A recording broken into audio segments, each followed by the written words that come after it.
Hey guys, what's up? It's Combat Saturday, and I hope you're having a good start to 2023. All right, let's make it a good one.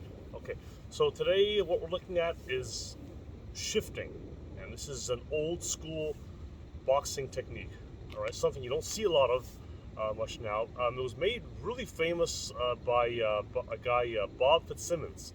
I think he was the lightest heavyweight ever. I forget what he weighed. He wasn't very big at all, but he packed a real punch, and he had a move called the Fitzsimmons shift. Some people called it the killing shift too. Okay, that was a little nickname they had for it.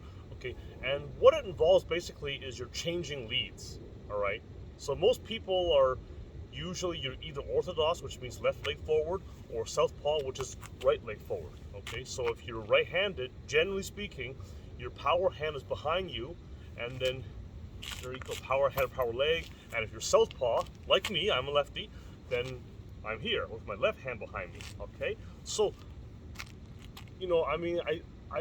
although I do train to try to be ambidextrous and use both sides, I think, always going to be more comfortable being in a Southpaw. That's just the way it is, because we're human beings and we're all either right or left-handed. That's just the way it goes. Okay, but you want to try to fight on both sides if possible, because in a situation that can give you a lot of advantages. All right, so if suppose I'm here, okay, and someone has moved over there, well, I could move my foot over here and pivot. That can be done. I mean, it's done all the time. All right, but what if I could just come here instead and use this leg, right? Bang, bang, right? Someone's here, bang, bang. Okay, so that's kind of an idea. Okay, I've done sparring before, and where I've used this kind of shifting footwork, where I might come in and then come over here and come in here, come in there, right? And the thing is that no matter where he goes, I'm trying to I'm just kind of stay on top of him and trying to smother him. Okay, so I'm here, right? Or it's not necessarily because he's moving, but I might just change angles. Okay, so I might come here and then I might try and get closer. I'll cut across here with my right leg and run over here and bang, bang, bang, bang, and come over here and bang, and it's very frustrating. If you're accustomed to someone always being a one lead, and to deal with someone like that can be very frustrating. Believe me, okay, it's very effective, okay? And if there's other people, multiple attackers involved, then that can help too, okay? Because what if you hit some guy and his buddy's over here, right? That's where it can come in handy, okay? So looking at that Fitzsimmons killing shift there, what it is essentially is that you will throw a jab, and then instead of staying in your stance here and throwing the rear hand, you actually allow the momentum to carry you through into the other lead. Like a bang, bang, right? That's what it is essentially. So I'm putting my weight here and bang, bang, right? Bang, bang, bang, bang, bang, right? And whatever. But I've now changed leads, and I've also closed the distance by quite a bit, because whereas I'm here, right? If I just come right through, right? Bang, right? So that's how it was used, and that's why it's so unorthodox, and you can cover so much ground that way, and you have all that momentum going forward, because you're letting that your entire body behind it. You're letting it carry you through. I'm going one and bang, right? And if you combine that with like a falling step, when you make like bang, bang, right? Just a dropping step with that punch, it's even more powerful. So that's why a relatively smaller guy like Fitzsimmons could be so powerful, because he would use that kind of technique. All right. So how we can train the shift. Shifting is actually a fundamental part of Wing Chun training, and also old school boxing. Okay, it's very important, and other internal martial arts as well. Okay. What we're going to do here is this is a Wing Chun drill, shifting drill. Okay, and here, and my feet here. Okay, and we're just going side to side. So what I'm doing is that my weight is shifting more on this leg, and then it's going on this leg. I'm just learning to shift my weight side to side, side to side. Then I coordinate that with the hand movement as well. Okay? So you're learning to actually move side to side. So here, it's the same idea, right? Like I'm stepping here and going here, here, here, here. Same idea, okay?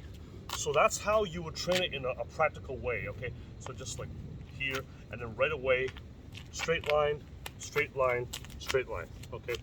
Now, if you want to train it in a more like a dynamic way and get the proper energies, what you do is that you're gonna bring that foot towards your other one, step forward, step forward, step forward, okay?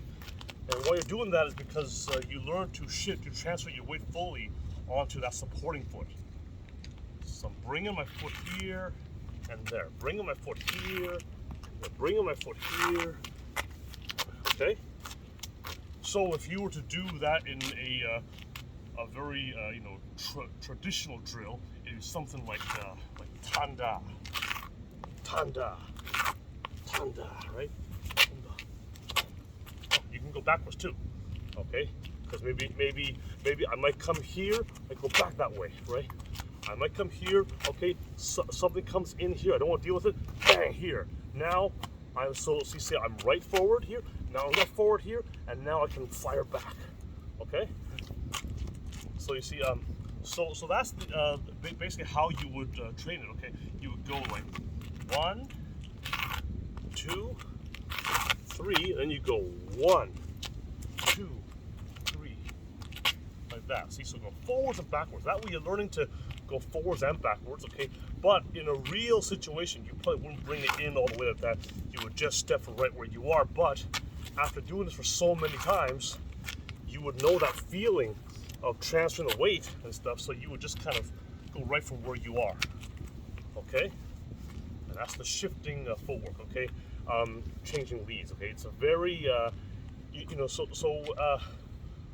whenever you're doing your training, or if you're sparring or whatever, don't think in terms of trying to be Southpaw, trying to be Orthodox, whatever. Just think in terms of what makes the most sense, okay? What is the most logical sense, and what is the most efficient way of doing something, okay? If I'm here and someone moves over here, I'm just gonna come here, I'm right there, okay? And even, you know, when people say things like spinning back fists don't work, or turning side kicks don't work, and that kind of thing, okay? Well, you know what? They can work. Anything can work under the right conditions, okay? Now, what if you're here and someone gets to your blind side, right? For me to adjust that way, all right, would be a lot less efficient than me just turning and nailing him here, right? Because he's already gotten here, right? Bang, bang. Only thing is, you want to turn your head first, though. I don't want to turn blind like this, right? Like that. I want to go. If I'm here, over here, I'm already looking at it before I hit. Okay. So, you know, you have to always think in terms of, you know, what makes the most sense in terms of efficiency. All right. One of the major principles in the Wing Chun system is save time, save movement, save energy. Straight line, center line, save time, movement, and energy. Okay, so all important, okay? And people take that a little bit too literally, don't understand that, okay? And I think it means you stand like, you know, completely still, just move your arms. It's kind of like the Matrix movies. I've seen some of the fight scenes in the Matrix films. Okay, but by the way, this might offend some people, okay? I hate those movies, by the way, okay? They're really overrated. But anyway, that's not the point. But, and anyways, you know, in those films, you can see they're very unrealistic, okay? Because I think they're trying a little too hard to, you know, take that concept literally, okay? Use the most efficient means possible, all right? If a straight line isn't available, use a curved attack, all right? If someone's come over here, right, stand and get them, okay? That's the most efficient thing. You have to always think in terms of that, okay? And with the shifting footwork, that's the most efficient thing, okay? If someone's here and someone's over here, bam, I'm just gonna nail them right away, okay? And that's the way you need to think, all right? So try and practice this shifting footwork, okay? Again, the drills to work on, okay? We have the shifting, like this, on the spot shifting, and then step through, and then step back on an angle, step back. See, here's the center line, I'm on an angle. See, so through, back, and back. How's it going? Yeah. This exact footwork is actually done in the Wing Chun butterfly swords training. Actually, you'll take the swords. Just imagine I have swords, and the swords have a lot of this like snapping, okay?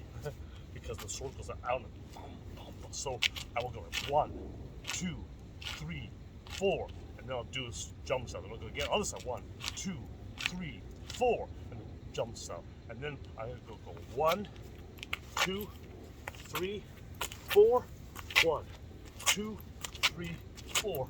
And see, that's how you train the sword. And you can take any techniques you want to and just train them in that way. There are 8 sections in the form, but you know what? You can interpret that any way you want to. Okay, you can add any technique. You know, you can. There's here and done sound, right? You can do anything you want to. It's all good. Okay, but you're training that shifting footwork. That's really the key to the whole thing, and that snap. Okay, so anyways, that's the shifting footwork for old school boxing. All right. So give it a try in your training, and if you do any sparring, give it a try there too. And see you soon.